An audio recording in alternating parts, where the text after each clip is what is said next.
इटावा में एक ब्राह्मण परिवार ने कथा के लिए किसी को बुलाया और वो कथावाचक बाद में पता चला कि ब्राह्मण नहीं है। ब्राह्मण परिवार के लोगों ने ये भी कहा कि उनकी महिला के साथ बदसलूकी हुई और बाद में गांव के कुछ बच्चों ने उनको पीट दिया और उनका सर मोड़ दिया। हालांकि जो पेशाब वाली बात थी वो बिल्कुल झूठ निकली कि उनके ऊपर किसी महिला का मूत्र छिड़का गया और उनको शुद्ध किया गया, ये बिल्कुल झूठ था। लेकिन हवा में वो आग फैल चुकी थी और जाहिर जब ऐसी आग फैलती है तो वो हवा में और तेज भड़कती है हवा लगने से। कौन सी हवा? राजनीतिक हवा लगने से। उत्तर प्रदेश पुलिस ने बेहतर काम किया। जिन लोगों ने वो नीच कर्म किया था, और मैं फिर कह रहा हूं जिन्होंने भी उन कथावाचकों का सर मोड़ा, उनके साथ दुर्व्यवहार किया, वो नीच कर्म है। क्योंकि कथा सुनाने का अधिकार तो सबको है, योग्यता है या नहीं उस पर एक अलग बात होगी। और अगर किसी को झूठ बोलकर कोई कह रहा है तो उसका अधिकार है कि उससे सुने ना सुने।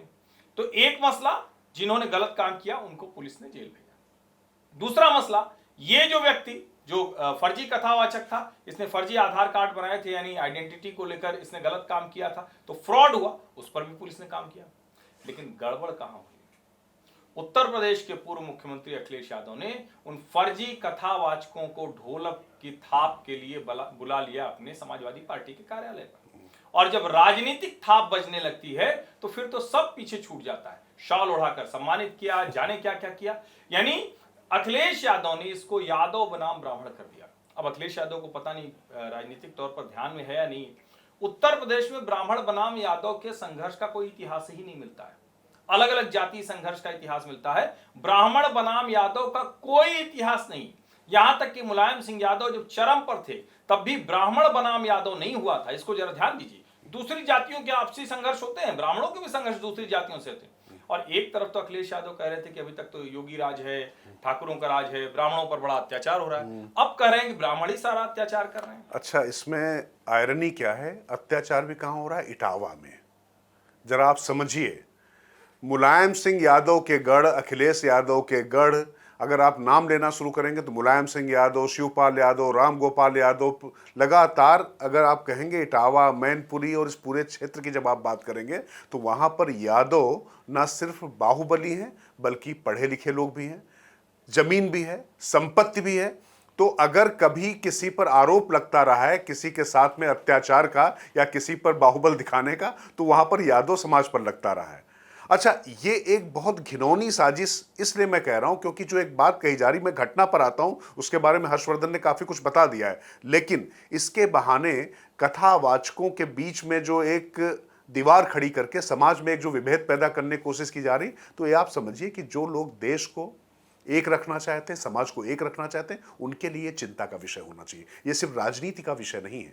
आप इसको ऐसे समझिए, क्या जो गोपालक वंश होता था हमारे यहाँ पुराने समय में, इस आधार पर गणना होती थी किसी भी व्यक्ति के धनी या निर्धन होने की कि उसके पास कितनी गाय हैं, क्योंकि हमारी पूरी इकोनॉमी उस पर आधारित होती थी।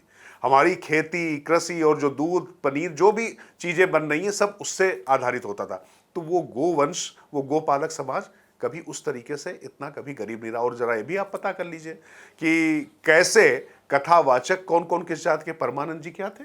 साध्वी ऋतंभरा के गुरु, साध्वी ऋतंभरी, साध्वी ऋतंभरा, निरंजन ज्योति, उमा भारती और सबसे बड़े योग गुरु रामदेव जी। और क्या इन लोगों के जो कहते हैं इनका सम्मान करने वाले, इनका पैर छूने वाले, इनको हर तरह से हर तरीके के लोग जाते हैं, हर जाति के लोग हैं। तो अब इस बात पर जरा जरूर ध्यान दीजिए कि कैसे उस महिला की बात को नहीं माना जा रहा है, जबकि यहां पर अगर आप तमाम ऐसी घटनाएं देखेंगे, ब्राह्मण समुदाय के लोग भी अगर कथा वाचन करने गए हैं और इस पवित्र कार्य के बीच में उन्होंने अगर कोई ऐसी असंगत हरकत की है तो उनके साथ भी बहुत गलत तरीके से ये सब चीज़ें हुई हैं। लेकिन यहाँ पर इसको जाति रंग दे दिया गया। हर्षवर्धन जो बात कह रहे हैं कि उसमें उनके शिखा काटी गई, उनके बाल मुड़ा दिए गए, ये तो किसी भी तरीके से इसका समर्थन नहीं किया जा सकता है। लेकिन अब इसको जाति रंग देकर, अच्छा एक बात और बताइए ना, जब किसी के साथ में अगर कोई अत्याचार होता है, अन्याय होता है, तो उस व्यक्ति के साथ खड़ा हो जाता है, उसको सम्मानित किया जाता है।